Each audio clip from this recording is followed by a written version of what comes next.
How do I evaluate a property? What's the best way to figure out what a property is actually worth and what should I offer on them? So many people get caught up in the math. They don't know how to properly evaluate a property quickly and soundly. I'm going to give you 3 ways right now.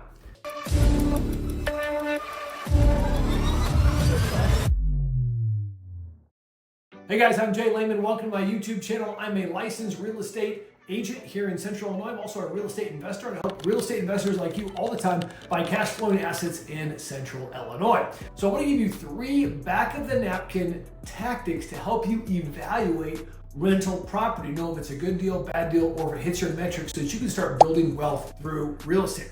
Here's the first metric. It's very easy, very simple, probably the easiest to calculate out of all of them, and that is the GRM, or the gross rent multiplier, okay? The gross rent multiplier is this. It looks at a multifamily property and it says, what are the gross rents? Let's say in this case, it's $100,000. $100,000 the gross rents. And you want to look up with your agent or other people, what do other properties sell for on a GRM? Is it a GRM of 6? Is it a GRM of 10? And basically, you're just gonna take, if it's a GRM of 10, you would take 100,000 times 10 equals 1 million, and that would be the value of that property. Here in Central Illinois, a good property in Champaign-Urbana will go for 7.5 GRM, or gross rent multiplier. So $100,000 in rents would probably equal $750,000 property. The gross rent multiplier is a great metric to give you a easy, quick, does this property pencil out or not? The big weakness of a gross rent multiplier is it doesn't take into account expenses of the property. For instance, there's sometimes that the gross rents include utilities that the owner's paying for, not the tenant. And in that case, your rents can be inflated and your gross rent multiplier will not actually account for that, and your numbers will be off. So it's just a snapshot, but not a great metric if you want to get a detailed value of what that property is. The second way that you can find the value of a property very quickly is something called the cap rate. Now, I know that might sound a little bit difficult or complex, but a cap rate is simply the return on investment that you would make on a property without using leverage or a loan. So if I went out and bought a $100,000 property and I made $10,000 on that property, I bought that $100,000 property cash, and I made $10,000 in cash flow off of that property, that would be a 10 cap rate, right? A 10 cap rate, meaning that I made 10% on my money without using leverage. Does that make sense? And the way we find out cap rate is very, very simple. What we do is we take the NOI, which is the net operating income. So take all of your income minus all of the expenses, and what's left should be your NOI, your net operating income.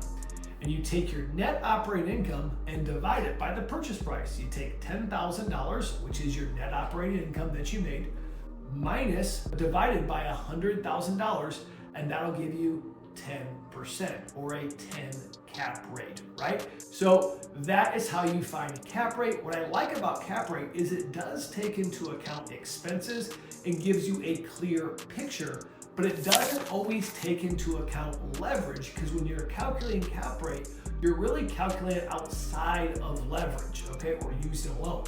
Now, the third and final way that I like to really break down the value of a rental property, especially when it comes to multifamily, is the cash on cash return.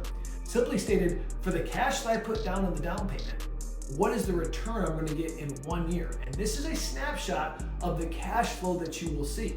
For instance, if I put $20,000 down on a $100,000 property and I made $2,000 in cash flow that year, or just under just under $180 a month roughly, that would equal $2,000 divided by the $20,000 that I put in, would give me a 10% cash on cash return. So let me say that one more time. You take the cash you made in 1 year divided by the cash that you put down to buy the property, in this case $20,000, it would be a 10% cash on cash return.